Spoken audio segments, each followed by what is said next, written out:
proud to be here with Representative James Smith to talk about the scandal at the Department of Revenue. For weeks, I, along with other leaders in South Carolina, have held back from calling press conferences to discuss this as we waited for action and for information from the Department of Revenue and from this administration. But at this point, somebody has to speak out on behalf of us, the taxpayers, who had our information stolen.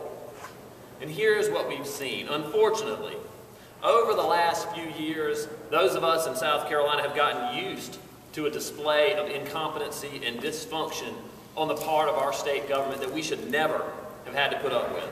From agency to agency, from leader to leader, our poor state has seen and been subjected to ineptitude on countless occasions and at a shocking scale. But the specifics and the spectacle of this hacking scandal, and it is a scandal, ladies and gentlemen, at the Department of Revenue and its handling surely has to be the mother of all dysfunction in state government. When it occurred, we were immediately told that it was just one of those things that happens, that there was nothing that could have been done to avoid it. Well, anyone with a mind knows that that wasn't true, and knew it then. And Representative Smith and myself and others at that point said, we have got to look into this ourselves, because somebody has got to speak the truth. And within a week, I made one simple phone call to the State Information Office. And I was told there that the Department of Revenue and the administration had refused to utilize the free data breach monitoring service that the State Information Office provided. That almost every other agency in the state of South Carolina and even school districts were using.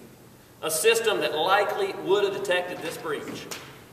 And I received back this letter, urgent, from the director, that the Department of Revenue signed up for this service on October the 20th after the breach, and that unfortunately DCIT was not asked to monitor the systems when the breach of the data was used. We were not being told the truth. We were told also that the agency didn't encrypt our personal data, that it forces us as taxpayers to give it because other states weren't doing it. And so I picked up the telephone and with a simple phone call talked to the director of the Department of Revenue in North Carolina and asked him how they handled it. And surprise, surprise, he told me that they had been encrypting important data for years and couldn't believe that South Carolina wasn't doing the same. And then, when a group of us simply asked the administration and the Department of Revenue for a copy of the Department of Revenue security policy so that we could better inform the public about what was going on, this is what we got back. We simply asked to provide us with a copy of DOR's information security standards and policies. I had talked to numerous experts, and they said it was critical for us to get this to understand what happened. And what did we get back? A statement saying that the department does have a security policy, but revealing it would not be prudent and could further compromise certain information. Seriously, ladies and gentlemen? We saw a data breach of over 3.7 million people's information, and our government won't even give us a copy of the policy of how they were supposed to be protecting it. I would have laughed, but it made me want to cry. This is the kind of answer you get in a third world banana republic, not in a state like we deserve. And then in our questions when we asked if the internet was used to gain access and how this information could have been accessible, we were told the internet was not used. Only weeks later, after more pressing and questions to find out that the Department of Revenue, that the thieves used the internet to trick Department of Revenue employees into giving passwords. And then, after weeks and weeks, we finally receive a copy of the private contractor's contract with the state of South Carolina that was supposed to have been providing security to us. Supposed to have been protecting our personal information and our taxpayers' personal information, and look at it. What matters is blacked out. If I seem angry, it is because I am angry. This is unacceptable in a competent government. What happened to supposed transparency in state government? What happened to honesty with those taxpayers who were just victimized? What happened to open book in South Carolina state government? And next, the department and the administration needed a scapegoat. And where did they go looking? Oh, where they always go looking. To the federal government. And so we heard it must be the IRS's fault. I'm not sure why, because we haven't received any explanation that makes sense for that. But the administration blames the IRS. And then what do we learn? That the IRS encrypts much of its data, that the IRS provides protection for its data, and even more, the IRS recommends to states around this country that they take the highest standards in protecting the personal information of state taxpayers' information. You can't blame somebody else for your own failings. And then just yesterday, after over a month of this leaking, this dodging, this weaving that we've heard from our government, we learned under questions under oath in a Senate hearing that all of this could have been avoided if the department and our government had just had its act together enough to spend $25,000 for a password protection system that would have avoided it. We learned that our government didn't take our information importantly and seriously enough to even hire a Department of Revenue security officer for information for over 11 months while that job remained open. Friends, this administration and our government has allowed a tax to be placed on every single one of us in South Carolina for the rest of our lives, man, woman, and child. A tax that requires us to monitor our own personal information, to try to keep our identities and our information from being stolen for the remainder of our lives, and that is just not right. And so we're demanding and we're calling on other, more responsible leaders to help us clean up this mess. We're presenting several proposals today, which it is critical that the state of South Carolina adopt. Number one, we are presenting today a request from 5 legislators to the nonpartisan and professional Legislative Audit Council, asking that an independent and comprehensive audit be conducted immediately on the Department of Revenue to find out what really went wrong, to find out why it went wrong, to find out how it can be fixed, and to make sure that we understand who ultimately should bear responsibility. Because so far, all we've seen is a bunch of ducking, dodging, weaving, and excuse-making. And that might work in politics, but when you've had 3.7 million people's information stolen, it's just not good enough. It's time to take the politicians out of this investigative loop and put professionals, unbiased people in it, because if you can't trust them to tell you the truth about what happened, how can you trust them to tell you how they're going to fix it? Number two, because our government essentially imposed this tax, this cost on our taxpayers, we're demanding that for a period of at least 5 years, and hopefully longer, the legislature enact a tax credit allowing every citizen in South Carolina and every business in South Carolina a tax credit for the cost of obtaining the necessary credit protection that this has caused. Number three, if state government is really serious about making amends to our taxpayers for the dysfunction and the incompetence of what has happened, then we must create a state fund to reimburse every citizen of South Carolina whose identity is stolen, whose financial information is stolen, and who suffers a direct financial loss as a result of this breach. It is only the right thing to do. Hopefully, our government has reached a low point in South Carolina's modern history, because I hope and pray that it only goes up from here. And hopefully we can look back on this episode as a wake-up call. A wake-up call that we needed to give to our government leaders and to our state as a whole, to change the way business is done and to make it actually work. I know that the two of us and the others who have helped us will do our best to make sure that's true. I will turn it over to Representative James Smith to talk about one other initiative and his comments on the scandal. Thank you, Senator Sheheen. All of these items, every one of them, a competent administration would have already had them in place or would have taken this action within a week of the breach becoming known. So what we're asking here today is an outside audit. This should have already been done or already pursued. We're asking also that a tax credit be in place for those citizens in South Carolina, all of whom now have to provide and pay for the service. We want a fund for damages for those that have been injured that can link that to the breach. And lastly, we want to make sure that the standard is met by every agency that holds personal private information of our citizens, so that there is a policy in place, that there is legislation establishing those standards to ensure that it is there. These are the kinds of things that a competent administration should have had in place before this happened. We want to make sure now that it in fact does, and so we'll be introducing legislation to ensure that. And we hope the governor responds appropriately. We hope she embraces all of these ideas because it's simply the right thing to do. But unfortunately, it took us to bring it to you. It should have been this administration doing it earlier. Thank you. What are your questions? We'll be happy to talk to you individually after the conference. Any questions? So you want to replace the investigation with an outside investigator? Well, it's different, and it's a good point. The investigation that's going on today by SLED has been a criminal investigation.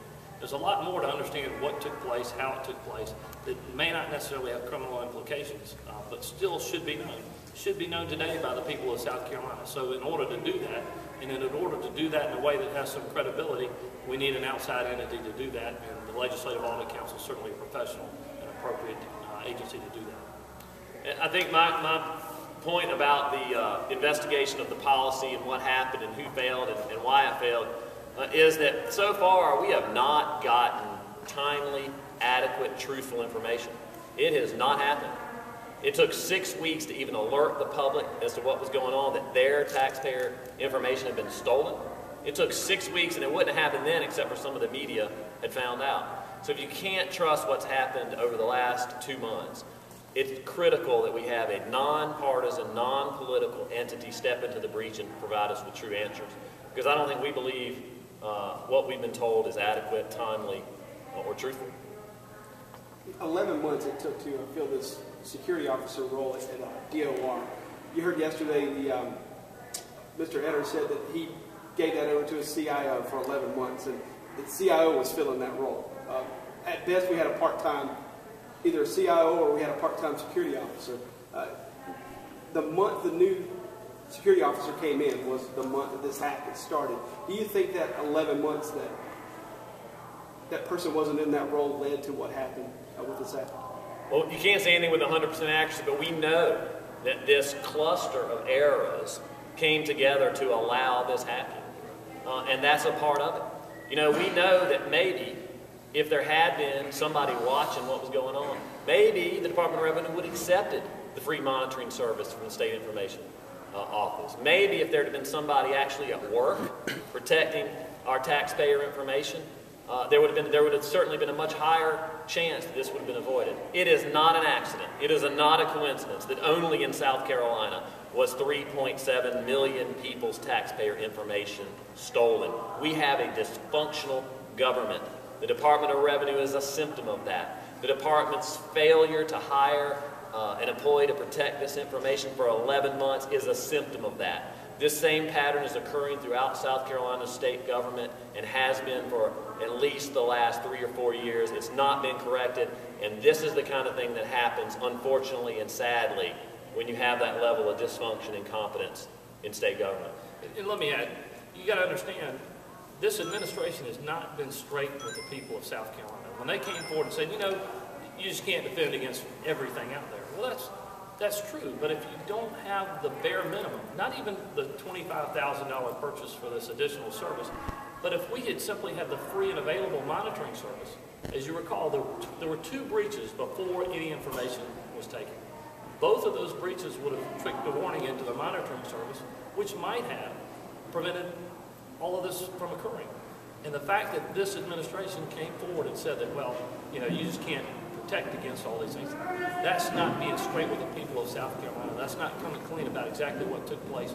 And the fact is that that free service had been in place, this very well might not have ever occurred.